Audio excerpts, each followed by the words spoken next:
Today we're making blueberry oat bars. And it's gonna be using, oh thank you.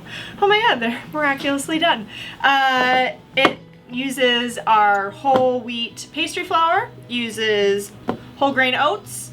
It's got blueberries, but if you didn't have blueberries, you could use raspberries, you could use apples, you could use jam, whatever you had. You can make a really nice chia jam, would be delicious in here. Let me go ahead and cut these up so you can see. So what we do is we're gonna do a nice little crust on the bottom, then we're gonna do a layer of berries, and then we're gonna do a little bit of the extra crust on top. We're gonna start with 2 cups of whole grain pastry flour. And then we're gonna put in our oats. Got about a cup of oats. Whole grain oats, or I mean whole like old-fashioned oats. If you had steel cut, it might work. You might have a little bit of like some toothsome bits, it's fine. Just, it's up to you. If you like that flavor or if you like that texture, it's up to you. We've got some coconut sugar, a little bit of sea salt, or kosher salt, I should say, and cinnamon. And if you don't like cinnamon, leave it out. Give that just a quick little mix, just to get the dry ingredients mixed together. And if you didn't have whole wheat pastry, you could use just whole wheat flour, period. Or if you're trying to keep this gluten-free, our 1-to-1 blend would be a really good option. It's already got like the xanthan in there, all the things you would need to bind this together. So now we're gonna use butter. If this amount of butter frightens you, you could use coconut oil would be a really good option. You could also probably add in an egg and do half the amount of butter. It would help it bind together a bit more. I like to just play around with things as I'm baking. I don't think baking should be as scary as people make it seem to be. I know there's rules for a reason, but also at the end of the day, if this doesn't hold up as well, you can just call it a crumble. Okay, so I'm going to use a pastry cutter. If you don't have a pastry cutter, use your hands. We'll do a little bit of both.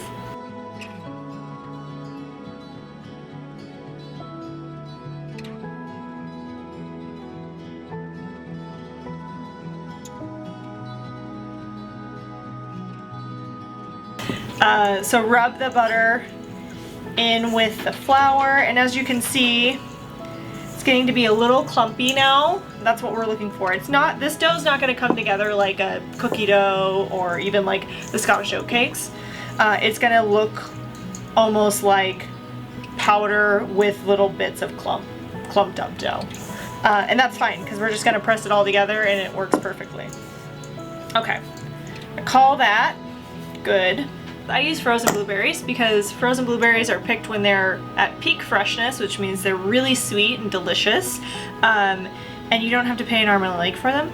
So I prefer to use frozen berries for this recipe, but if it's like right now when we're shooting, which it's summer, and you can go get blackberries really readily off the side of the road if you live in the Pacific Northwest, you could totally use blackberries as well. But because we're using these super sweet, delicious blueberries, we don't have to add a ton of sugar, which I love. So we are gonna add a little bit of sugar. We've got coconut sugar here. Actually, you need to grab them. So we've got just 2 tablespoons of coconut sugar for all the blueberries. And then we've got cornstarch. So if you don't have cornstarch, but you happen to have arrowroot or tapioca starch, or what are some other starches I'm not thinking of? Use cassava flour maybe? Cassava flour. Any other type of thickener will work in this recipe. It's wanting to stick a little bit, that's fine. Okay, and then last but not least, we're gonna use the zest of 1 lemon. And this is a microplane. If you don't have one, I would highly recommend you get one.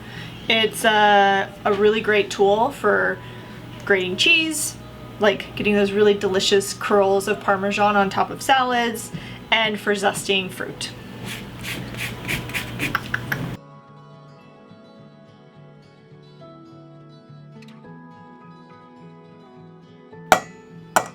Cool. That part's done. Just gonna give that a quick little stir. So I'm gonna give this a little toss. Now you can see we've got the sugar, the corn syrup, or no corn syrup, cornstarch, and lemon zest all intermixed. That's done. Give this a quick spray with some pan spray. One fun fact, be careful of spraying this on the ground because it is very slippery, and I have fallen a few times in my kitchen from that. We're gonna go ahead and you reserve about a cup's worth of this mixture, and that's just gonna be crumbled on the very top. So eyeball about 2/3 of the mixture into the bottom of the prepared pan. Put that to the side, and then you're just gonna press it down into the bottom. And some bits of the butter will stick to your hands. That's okay. I just kind of throw it back in there. We're gonna pour the berries on top, so it all works. I'm gonna go ahead and pour the berries. It's not that important that you scrape the bowl like dry by any means. I just want to make sure I'm getting the majority of any extra juice and cornstarch. I keep wanting to say syrup. Cornstarch into the dish because that's just more delicious sweetness. Okay. This is a very rustic dish, which is a fun way of saying it doesn't have to look pretty. So then we're just going to, lastly, sprinkle the last bit of the oat mixture on top. See, try and eyeball, keep it pretty even if you can. What's going to be nice is when this bakes down, the berries will break down, and then the oat mixture will just kind of like fill in through fill in between the berries and makes a nice solid bar. So I give it a nice little press. You can feel the berries are still frozen at this point, so there we go. It's a bit messy, that's okay. So there we go.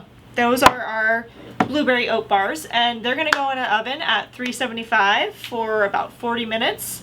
You can keep an eye on it though, depending on how your oven's cooking, if it's hot or whatever it needs. You can also, if you have any interest, throw it like turn it to broil, just to brown the top. But it does a pretty good solid job for 40 minutes at 375. So we're gonna go ahead and do that.